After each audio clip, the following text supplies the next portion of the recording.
PC George ഈ ഇടയ്ക്ക് കുറേ പരാമർശങ്ങൾ പറഞ്ഞിട്ടുണ്ടായിരുന്നു. അപ്പോൾ അതിനെതിരെ അദ്ദേഹത്തെ അറസ്റ്റ് ചെയ്യാനുള്ള തീരുമാനങ്ങളെല്ലാം എടുത്തിട്ടുണ്ടായിരുന്നു. പക്ഷേ ആ ഒരു പരാമർശത്തെ ആ ഒരു സമയത്ത് മാത്രമായി ചർച്ചകളിലോട്ട് മാത്രമായി മാറി, പിന്നെ അതിനുശേഷം ചർച്ചകളിലൊക്കെ ഒന്നും അതിനെ കാര്യമായിട്ട് ആരും തന്നെ എടുത്തില്ല എന്നുള്ളൊരു കാര്യം വ്യക്തമാണ് നമുക്കൊക്കെ. അപ്പോൾ അദ്ദേഹം പരാമർശിച്ച ആ കാര്യങ്ങളിൽ എത്രമാത്രം കാര്യകാരണങ്ങളുണ്ട് എന്ന് തോന്നിയിട്ടുണ്ടോ? യഥാർത്ഥത്തിൽ PC ജോർജിന്റെ സ്റ്റേറ്റ്മെന്റുകൾ പലതും മതവിദ്വേഷം പരത്തുന്നതായിട്ടുള്ള കാര്യങ്ങളാണ് അദ്ദേഹം പറയുന്നത്.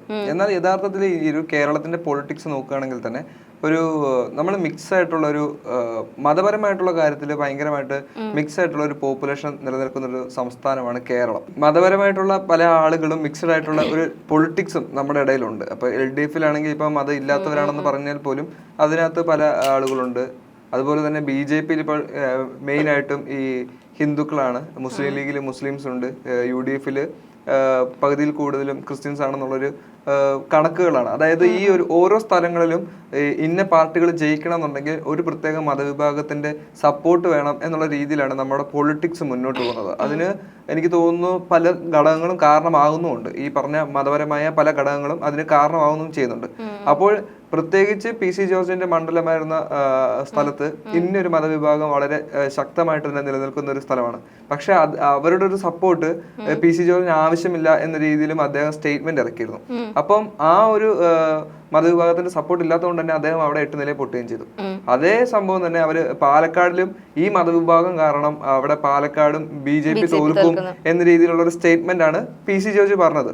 അപ്പം ആ ഒരു രീതി നോക്കുകയാണെങ്കിൽ തീർച്ചയായിട്ടും ആ ഒരു മതവിഭാഗത്തിന്റെ സപ്പോർട്ട് ഇല്ല എന്നുണ്ടെങ്കിൽ പല വിദ്വേഷ പരാമർശങ്ങളും കാരണം ആ പാർട്ടി അവിടെ തോറ്റു എന്നുള്ളത് വ്യക്തമായിട്ടുള്ള ഒരു കാര്യമാണ്. പക്ഷെ കേരളത്തിലെ ഏറ്റവും പ്രധാനപ്പെട്ട ഒരു ഘടകം എന്ന് പറയുന്നത് LDF ആണ്. LDF ആണ് ഇപ്പോൾ ഭരണം മുന്നോട്ട് കൊണ്ടുവന്നത്. അപ്പം LDF ഒരു പാർട്ടിയിലും, അതായത് പാർട്ടികളിൽ ഒരു മതത്തിനെയും ഇൻക്ലൂഡ് ചെയ്യാത്തൊരു വ്യക്തിയാണെന്നാണ് നമ്മൾ സ്വയം അവകാശപ്പെടുന്നതെങ്കിൽ പോലും അതിലും പല ഭാഗത്തു നിന്നുള്ള മതവിഭാഗങ്ങളുടെ സപ്പോർട്ടുണ്ട്.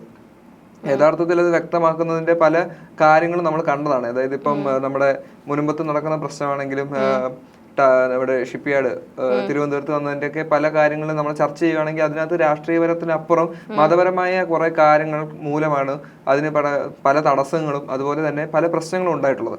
അപ്പൊ PC ജോർജ് വ്യക്തമാക്കിയിട്ടുള്ള അദ്ദേഹത്തിന്റെ ഒരു നിലപാടിനെയാണ് എല്ലാവരും വിമർശിച്ചുകൊണ്ടിരിക്കുന്നത്. അദ്ദേഹം വിദ്വേഷ പരാമർശമാണ് പറയുന്നതെന്നാണ് എല്ലാവരും അവകാശപ്പെടുന്നത്. യഥാർത്ഥത്തിൽ അദ്ദേഹം പറഞ്ഞിട്ടുള്ള ഒരു കാര്യം എന്ന് വെച്ച് കഴിഞ്ഞാൽ പാർട്ടി ജയിക്കുന്നതും തോക്കുന്നതുമായിട്ടുള്ള ബന്ധപ്പെടുന്ന കാര്യങ്ങളാണ്. അപ്പോൾ ആ ഒരു വിഷയത്തിൽ അദ്ദേഹം എടുത്തിട്ടുള്ള ഒരു സ്റ്റേറ്റ്മെന്റുകൾ നമ്മൾ വല്ലാതെ നമുക്ക് നമ്മളെ അഗ്രസീവ് ആക്കുന്നുമുണ്ട്. നമ്മൾ പ്രത്യേകിച്ച് കേരളത്തിൽ യാതൊരു വിധത്തിലുള്ള മതവിദ്വേഷമോ ഇല്ലെങ്കിൽ നമ്മൾ മതസൗഹാർദ്ദം നിലനിർത്തുന്ന ഒരു സമയമാണിപ്പോൾ. അതായത് ഇപ്പോൾ പല സംസ്ഥാനങ്ങളും നോക്കുകയാണെങ്കിൽ കേരളം, തമിഴ്നാട് മാറ്റിവെച്ച് ബാക്കിയുള്ള സംസ്ഥാനങ്ങളിലേക്ക് നോക്കുകയാണെങ്കിൽ ഏറ്റവും കൂടുതൽ ചർച്ച ചെയ്യപ്പെടുന്നത് ഇത്തരത്തിലുള്ള മതവിദ്വേഷങ്ങളും അല്ലെങ്കിൽ രാഷ്ട്രീയത്തിൽ മതം കലർത്തിക്കൊണ്ടുള്ള ചിന്താഗതികളും മൂലം ഉണ്ടാകുന്ന പല പ്രശ്നങ്ങളുമാണ് നമ്മൾ ഏറ്റവും ഹൈലൈറ്റ് ചെയ്ത് കാണുന്നതും. അല്ലെങ്കിൽ വളരെയധികം കലാപം ഉണ്ടാകുന്നതിൻ്റെയൊക്കെ ഏറ്റവും പ്രധാനപ്പെട്ട കാരണം ഇത്തരത്തിലുള്ള മതവിദ്വേഷം പരത്തുന്നതുകൊണ്ടാണ്. കേരളത്തിൽ മാത്രം അത്തരത്തിൽ ഒരു വിധത്തിലുള്ള വിഷയങ്ങൾ ഇതുവരെ സൃഷ്ടിക്കപ്പെട്ടിട്ടില്ല. എന്നാൽ PC ജോർജ് പറയുന്നിട്ടുള്ള ഓരോ സ്റ്റേറ്റ്മെന്റുകളും പിന്നീട് അത് വലിയ പ്രശ്നത്തിലേക്ക് നയിക്കുകയും ചെയ്യുന്നുണ്ട്.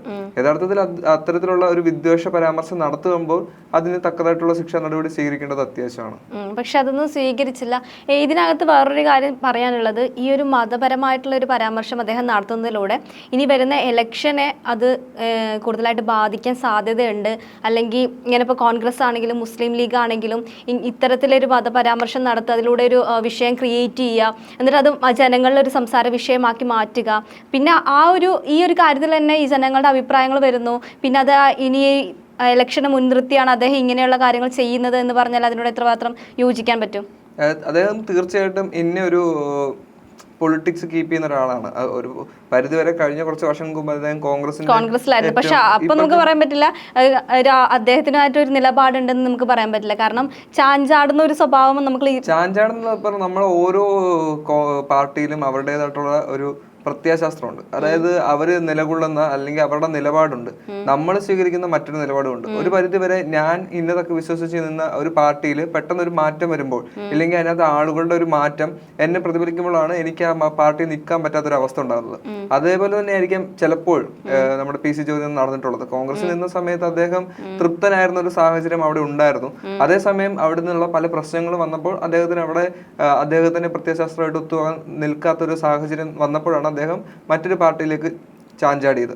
അതേസമയം ആ പാർട്ടി കേരളത്തിൽ എന്ത് ഡെവലപ്മെന്റ് ആണ് കൊണ്ടുവന്നത് എന്നുള്ള ചോദ്യം വളരെ പ്രസിദ്ധമാണ്. കാരണം എന്താണ് അവർ ഉദ്ദേശിക്കുന്നത് എന്നുള്ളത് അവർക്ക് പോലും വ്യക്തമല്ലാത്ത ഒരു സാഹചര്യമാണ് ഇപ്പോൾ കേരളത്തിൽ നിലനിൽക്കുന്നത്. അതായത് BJP എന്ന് പറയുന്ന പാർട്ടി പല രീതിയിലും മറ്റ് പല സംസ്ഥാനങ്ങളിലും വളർന്നു വന്നുകൊണ്ടിരിക്കുന്ന ഒരു സാഹചര്യമാണ് ഇപ്പോഴുള്ളത്.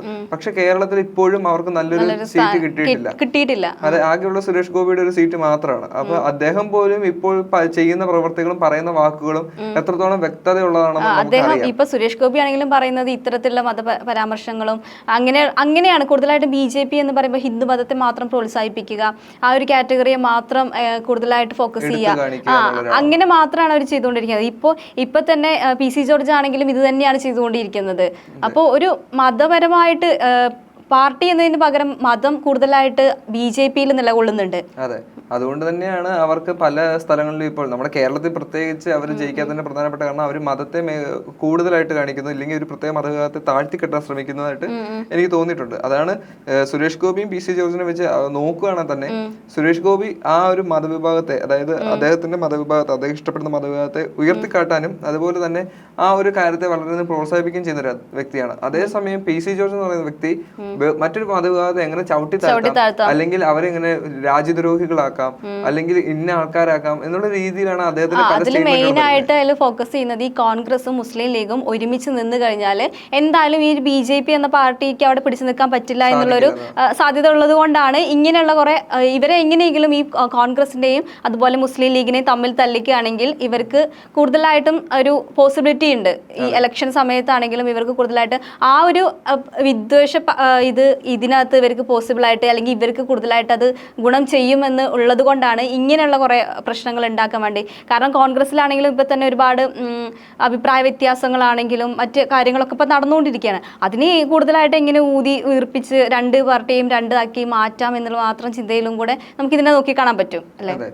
തീർച്ചയായിട്ടും. മാത്രമല്ല രാജ്യത്തിൽ മൊത്തം കോൺഗ്രസിന് ഏറ്റവും കൂടുതൽ സപ്പോർട്ടുള്ള ഒരു സ്ഥലം കൂടിയാണ് നമ്മുടെ കേരളം. രാഹുൽ ഗാന്ധിക്കും പ്രിയങ്ക ഗാന്ധിക്കും ഒക്കെ നമ്മുടെ കേരളത്തിൽ ലഭിക്കുന്ന ഒരു സപ്പോർട്ട് എന്ന് പറഞ്ഞാൽ വളരെ അധികമാണ്. അതിൽ ഏറ്റവും പ്രധാനപ്പെട്ട ഒരു ഘടകമാണ് മുസ്ലിം ലീഗും.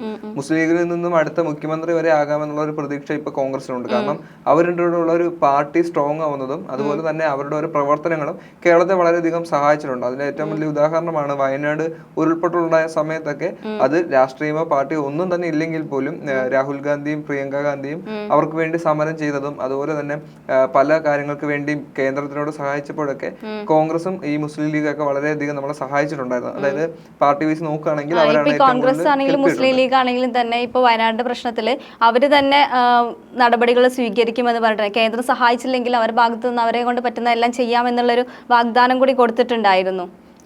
യഥാർത്ഥത്തിൽ നമ്മൾ അങ്ങനത്തെ പല പ്രശ്നങ്ങൾക്കും കോൺഗ്രസ് വളരെയധികം സഹായങ്ങൾ നമ്മുടെ കേരളത്തിൽ ചെയ്യുന്നുണ്ട്. മുസ്ലിം ലീഗിന്റെ ഒപ്പം നിന്നുകൊണ്ട് പല സഹായങ്ങളും ചെയ്യുന്നുണ്ട്. എന്നാൽ പോലും ഈ ഒരു PC ജോർജിന്റെ സ്റ്റേറ്റ്മെന്റ് ഭയങ്കര വിദ്വേഷപരമായിട്ട് നിലനിർത്തുന്നുണ്ട്. ഇപ്പോഴും കേരളത്തിൽ അത് നിലനിൽക്കുന്നുണ്ട്. യഥാർത്ഥത്തിൽ ഇത്തരത്തില് മതസൗഹാർദ്ദം നമ്മൾ വെച്ച് പുലർത്തുമ്പോൾ പോലും ഇത്തരത്തിൽ എന്തുകൊണ്ടാണ് ഈ ഒരു രാഷ്ട്രീയ ആളുകള് ഇത്തരത്തില് നമ്മളെ മോശമായിട്ട് ചിത്രീകരിക്കുക, അതായത് ഇന്ന പാർട്ടീനെ അല്ലെങ്കിൽ ഇന്ന മതസ്ഥരെ മോശമായിട്ട് ചിത്രീകരിക്കുന്നത് എന്തുകൊണ്ടാണെന്നൊന്നും വ്യക്തമാകത്തില്ല. കാരണം അവർക്ക് രാഷ്ട്രീയമായി വിജയിക്കണം, അതിനകത്ത് വിജയം സൃഷ്ടിക്കുക എന്നുള്ളത്. ഇനിയിപ്പോ എന്തായാലും ഈ വരുന്ന ഇലക്ഷൻ എന്ന് പറയുന്നത് ഭയങ്കര നിർണായകമായ ഒരു ഇലക്ഷനാണ്. കാരണം CPM തന്നെയായിരുന്നു ഈ ഒരു ഇപ്പൊ 2 പ്രാവശ്യം ഭരണത്തിൽ വന്നിരുന്നത്. പിന്നെ ഇനിയിപ്പോ ചിലപ്പോൾ അതിനൊരു ചാൻസ് ഇല്ല എന്നുള്ളത് കണ്ടിട്ടായിരിക്കാം ഇനി എന്തായാലും കോൺഗ്രസ് ഒരു മാറ്റം ആരായാലും അനിവാര്യമാണ് എന്ന് നമ്മൾ പറയും. അപ്പൊ കോൺഗ്രസിന് ഒരു പോസിബിലിറ്റി ഉണ്ട്. കാരണം കോൺഗ്രസ് ജയിക്കാനുള്ളൊരു കൂടുതലായിട്ടുള്ള പോസിബിലിറ്റി ഉള്ളത് കൊണ്ടാണ് BJP ഇവരെ എങ്ങനെയെങ്കിലും അടിച്ചമർത്തണം എന്നുള്ളൊരു തീരുമാനം എടുക്കേണ്ടി വരുന്നത്. കാരണം മറ്റു രാജ്യങ്ങൾ അവർ ചെയ്യുന്ന മതപരമായിട്ടുള്ള കാര്യങ്ങളാണെങ്കിലും അതെല്ലാം നല്ലതാണ് എന്നുള്ളതും കൂടി ക്രിയേറ്റ് ചെയ്യുന്നുണ്ട്. നമ്മളെ കേരളത്തിൽ മാത്രമേ ഇപ്പൊ അത് നടക്കാത്തുള്ളൂ. BJPക്ക് ഒരു സ്ഥാനമില്ലാത്ത കേരളത്തിൽ മാത്രമാണ്. അപ്പോൾ ഈ ഒരു സ്ഥാനം പിടിച്ചെടുക്കാൻ വേണ്ടി അവർ കളിക്കുന്ന ഒരു നെറുകെട്ട കളികളാണ് ഇത് എന്ന് എനിക്ക് തോന്നിയിട്ടുണ്ട്. മാത്രമല്ല പി സി ജോർജ് ചെയ്യുന്നതും പറയുന്നതായിട്ടുള്ള ഒരു വ്യക്തത എന്താണെന്നുള്ളതും ഇതുവരെ മനസ്സിലായിട്ടുമില്ല. അദ്ദേഹം ആണെങ്കിൽ തന്നെ ഇപ്പൊ ജാമ്യം കഴിഞ്ഞ് വന്നതിന് ശേഷം പറഞ്ഞു ഞാൻ ഇതുമായി ഇനിയും പോരാടും, ഇനി മുമ്പോട്ട് പോകും, ഇതേ സ്റ്റേറ്റ്മെന്റ് ആയിട്ട് തന്നെ മുമ്പോട്ട് പോകും എന്നാണ് പറഞ്ഞത്. അപ്പോഴും അദ്ദേഹത്തിന് ആ പറഞ്ഞ വാക്കുകളിൽ ഒരു തരത്തിലുള്ള കുറ്റബോധമോ ഒന്നുമില്ല. അതാണ് ഇതിൽ പറയാനുള്ളത്. ഇപ്പോൾ മോദി ആണെങ്കിലും തന്നെ കൂടുതലായിട്ടും ഫോക്കസ് ചെയ്യുന്നതും ഈ ഒരു അമ്പലങ്ങളിലോട്ടും അങ്ങനെയുള്ള കുറച്ച് കാര്യങ്ങളിലോട്ടാണ് കൂടുതലായിട്ട് ഫോക്കസ് ചെയ്യുന്നത്. ഇപ്പോൾ രാമക്ഷേത്രം ആണെങ്കിലും അവിടെ നിന്ന് അതുപോലെ മറ്റേത് അമ്പലങ്ങളാണെങ്കിലും കൂടുതലായിട്ട് പറയുന്നത് അവർ അമ്പലങ്ങളിൽ നിന്ന് കിട്ടുന്ന വരുമാനം കൊണ്ട് നമുക്ക് വികസനം നടത്താം, അല്ലെങ്കിൽ ഇന്ത്യയെ കൂടുതലായിട്ട് സാമ്പത്തികപരമായി മുമ്പോട്ട് കൊണ്ടുപോകാം എന്നുള്ള ഒരു പരാമർശം കൂടി ഇതിനകത്ത് നമുക്ക് കൂട്ടിച്ചേർക്കേണ്ടി വരും. അതെ, തീർച്ചയായിട്ടും ഒരു പ്രത്യേക മതവിഭാഗത്തെ ഇന്ത്യയിൽ എടുത്തു കാണിക്കുകയും ഇന്ത്യ എന്ന രാഷ്ട്രത്തെ ഒരു പ്രത്യേക മതവിഭാഗത്തിന്റെ മാത്രം രാഷ്ട്രമായിട്ട് മാറ്റാനും വേണ്ടിയാണ് ഇപ്പൊ BJP പരിശ്രമിച്ചുകൊണ്ടിരിക്കുന്നത്. അതിനെതിരെ നമ്മൾ ഓരോരുത്തരും, നമ്മൾ നിന്ന വ്യക്തികൾ ഓരോരുത്തരും പരിശ്രമിക്കണം. ഇതുപോലത്തുള്ള വിദ്വേഷ പരാമർശങ്ങൾ ഒരിക്കലും നമ്മൾ അംഗീകരിക്കാനും അത്തരത്തിലുള്ള ആളുകളെ നമ്മൾ സപ്പോർട്ട് ചെയ്യാനും പാടില്ല എന്നുള്ളത് മാത്രമാണ് വസ്തുത.